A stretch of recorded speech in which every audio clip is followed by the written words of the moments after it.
Bonjour tout le monde, bienvenue sur la page, le live d'Immigration SCAT. Je m'appelle Mélanie Scatolin, consultante en immigration et je suis la porte-parole d'Immigration SCAT. Donc aujourd'hui, avant toute chose, je tiens à saluer Kevin qui nous suit et qui a pris contact avec nous. Donc merci beaucoup. J'espère que tout le monde va bien. Tout au long du live, vous pouvez écrire vos questions, écrire vos commentaires en soyant respectueux. Je prendrai un moment là, à la fin pour leur répondre. Donc aujourd'hui, le sujet du live, c'est la demande d'asile au Canada et quoi faire en cas de refus, donc son appel. Avant toute chose, je tiens à spécifier que c'est vraiment le contenu pour l'asile au Canada. Quand nous sommes physiquement au Canada, donc tout ce qui a trait à demander l'asile quand on est à l'extérieur du Canada, Immigration SCAT ne fait pas cela et je n'ai aucune connaissance là-dessus. Donc, écrivez pas vos questions sur ça, perdez pas votre temps. Donc, vraiment, là, quand on est au Canada, comment ça fonctionne? On peut demander l'asile soit à la frontière directement à notre arrivée ou si on est déjà à l'intérieur du Canada, qu'on soit avec un statut ou sans statut, c'est pas important. Il faut vraiment être physiquement à l'intérieur du Canada. Donc, qui peut demander l'asile ici? La première chose que l'agent va vérifier, c'est si votre demande est recevable, si vous pouvez demander l'asile. Donc, il va vérifier s'il y a des motifs d'irrecevabilité. Par exemple, si vous avez déjà demandé l'asile dans le passé et qu'elle a été refusée, vous ne pouvez pas demander une nouvelle demande dans le futur. Aussi, si vous êtes réfugié déjà d'un autre pays, vous ne pouvez pas demander l'asile au Canada. Donc, c'est par principe qu'on ne peut pas magasiner d'un pays à un autre. Et donc, si tout est beau, vous pouvez demander l'asile ici au Canada. Deuxième étape, vous allez devant le tribunal. Donc, c'est la section de la protection des réfugiés. Alors, c'est pas Immigration Canada, IRCC ou quoi que ce soit comme ça qui décide de votre demande d'asile. C'est vraiment aller devant le tribunal. Et vous aurez une audience de façon générale. Et là, c'est à vous de prouver que vous êtes admissible, en fait, que vous êtes un réfugié au Canada. Premièrement, on ne demande pas l'asile pour le plaisir de demander l'asile. En bout de ligne, le processus d'asile est là pour des raisons et c'est un processus légal il y a des règles à respecter. Et donc, les différents éléments que vous devrez prouver au juge, au commissaire, donc un tribunal indépendant. Premièrement, votre identité. De façon générale, ça se fait avec le passeport. Bon, si vous n'en avez pas, il y a d'autres façons de prouver votre identité. Alors, c'est à vous de prouver votre identité. Ensuite, vous devez prouver que vous avez une crainte de persécution. Vous avez peur.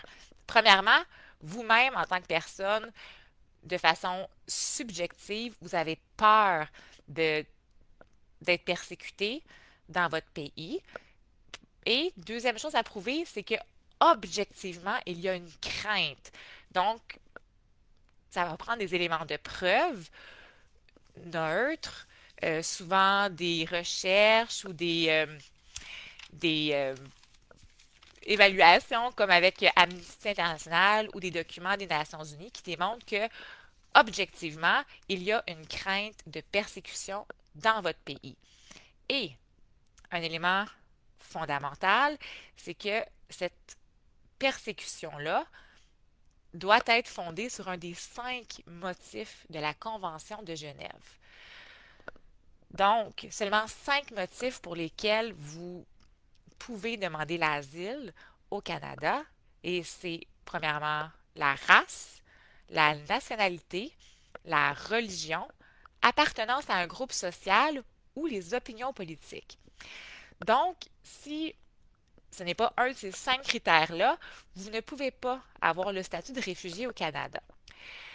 Malheureusement, la loi est ainsi faite, donc même si c'est louable, des difficultés économiques dans le pays ou des éléments comme ça, ce n'est pas, la demande d'asile n'est pas le bon canal pour immigrer au Canada. Donc, un des 5 motifs. Alors, on prouve que vous avez peur personnellement, de façon subjective, parce que vous avez, par exemple, été persécuté dans le passé ou quelqu'un de votre entourage l'a été. Il y a des éléments de preuve crédibles et neutres, comme je le mentionnais, qui prouvent que vous avez avec raison, donc que vous avez raison d'avoir votre crainte dans votre pays.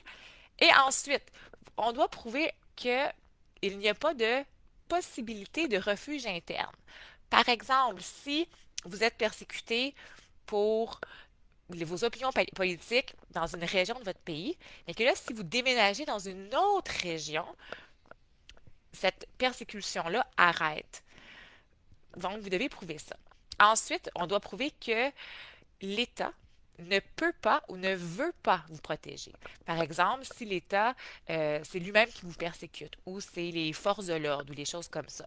Si l'État est en mesure de vous protéger, vous ne pourrez pas être reconnu réfugié au Canada. La preuve, c'est toujours bien difficile, ça. Qu'est-ce qu'on peut mettre comme preuve? Eh bien, ça peut être des photos, des documents, euh, rapports de police, rapports médicaux, donc des choses comme ça. Et bien sûr, votre témoignage devant la commission, devant le juge, est un élément de preuve.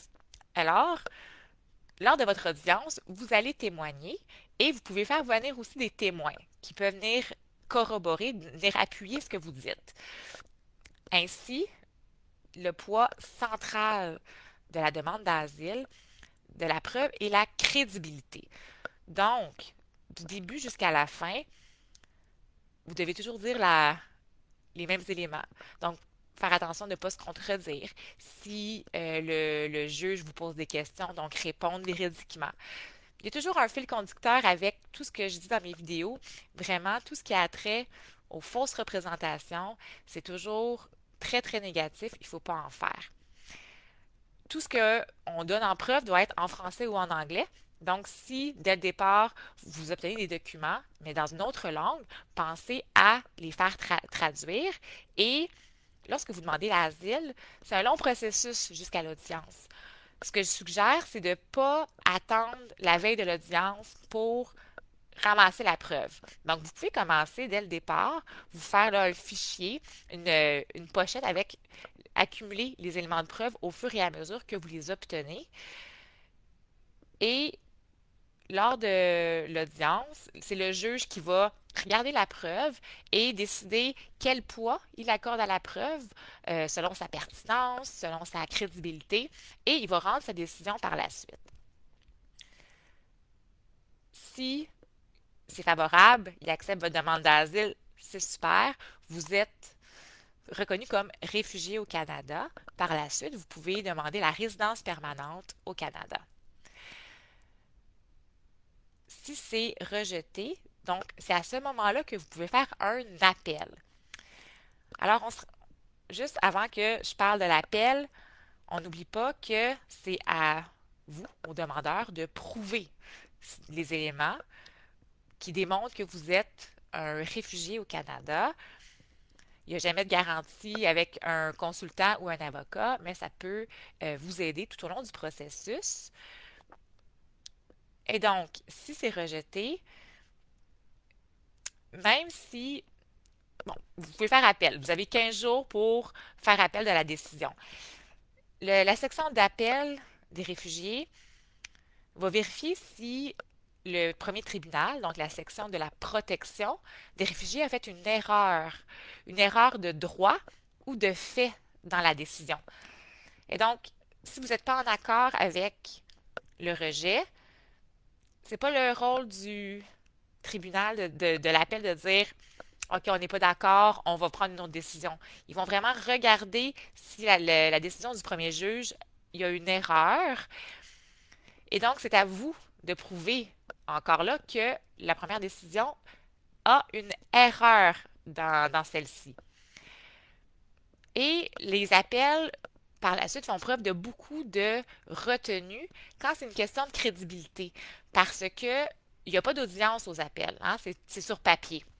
Donc, c'est le premier juge qui vous entend, qui regarde les témoins, et c'est lui qui juge, qui prend une décision sur la crédibilité. Donc, c'est sûr que les autres cours par la suite, donc on parle par exemple des appels, si c'est vraiment une appréciation de la crédibilité, ils vont être moins portés à intervenir. Donc, dès le départ, c'est important, comme tous les dossiers en fait, de faire des fondations solides. Comme je le mentionne souvent, c'est comme construire une maison. On veut que la base, la fondation soit solide pour ensuite ériger des murs droits. Peu importe les procédures que vous faites en immigration, c'est toujours ça. Parce que les autres procédures vont avoir des conséquences par la suite. Donc, dès le départ, on s'assure qu'on a un dossier fort avec de la preuve pertinente, crédible, et par la suite, c'est plus facile de prendre d'autres avenues s'il y a des refus ou des rejets. Donc, encore là, c'est pas, il n'y a pas de garantie. C'est comme ça que ça fonctionne, les appels.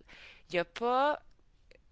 Immigration 4 ne prend pas beaucoup de demandeurs d'asile parce que c'est restreint les possibilités d'obtenir le refuge au Canada et plusieurs personnes prennent ce chemin-là pour un peu là, penser qu'ils vont avoir un statut au Canada, mais ça fonctionne pas. Ça fonctionne pas comme ça. Il y a des règles strictes qu'il faut respecter. Donc, premièrement, on se rappelle, on est au Canada, on demande l'asile basé sur un des 5 critères de la Convention de Genève, que je répète, race, nationalité, religion, appartenance à un groupe social ou opinion politique. Appartenance à un groupe social, petite clarification, ça pourrait être par exemple là, une femme dans un pays X, quelqu'un qui a une autre orientation sexuelle, ça pourrait être un journaliste. Donc, c'est à vous de prouver que vous appartenez à un groupe et que cette appartenance à ce groupe-là dans le pays X vous met à risque de persécution. C'est vaste, demande d'asile. Vérifiez si vous êtes admissible, par exemple, à l'aide juridique pour les avocats. Donc, les consultants en immigration, nous ne prenons pas, on n'est pas admissible à l'aide juridique, c'est vraiment les avocats. Il y a toujours des honoraires à payer, mais encore là, les professionnels, on est là pour vous accompagner durant le processus. Un petit live plus court aujourd'hui sur demande d'asile, euh, l'appel. Donc, j'espère que ça a répondu à vos questions, que vous en avez appris un peu plus aujourd'hui. Je vous dis à très bientôt et je vous remercie de suivre Immigration SCAT sur les réseaux sociaux. Merci pour votre participation et à la prochaine.